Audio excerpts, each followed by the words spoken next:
Hello, this is Math for PreIB, made easy by IB students for IB students. And this lesson offers a consistent way to solve questions involving bearings through learning the basics and introducing a question at the end to solve. If you ever want to copy something we write down, feel free to pause the video at any time. First off, a bearing is an angle, measured clockwise from the north direction.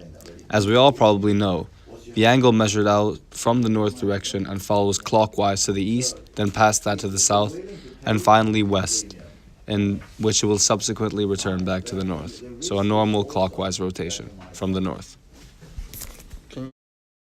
Looking at the example presented, if we write that we want a straight line that follows the bearing of north 60 degrees east, then we start off from 0 degrees, which is just a straight line that goes north, and then tilt that line 60 degrees downwards towards the direction of east.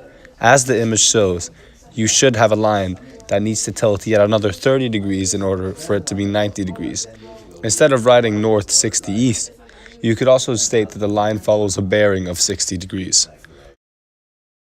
The question stated goes as follows.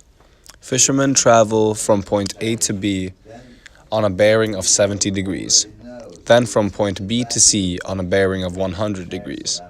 The distance traveled from B to C is 25 kilometers, so find the distance between C to A. So, the distance between A to B is 10 kilometers. So what you're going to want to do is first draw out the points A to B, which we already know travels on a bearing of 70 degrees. Then from B to C, the bearing is 100 degrees. Therefore, we can just draw the line as if it travels 10 degrees from east to south direction.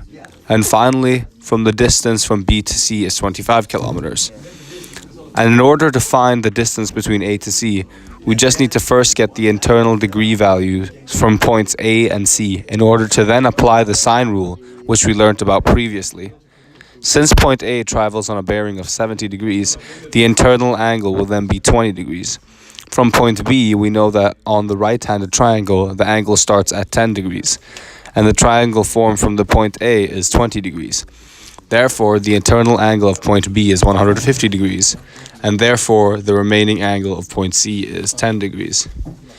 From there, we apply the sine rule, so it becomes x is equal to sine 150 times 25 over sine 20, which is equal to 36.547. We can round that to a distance of 36.5 kilometers between point A and C.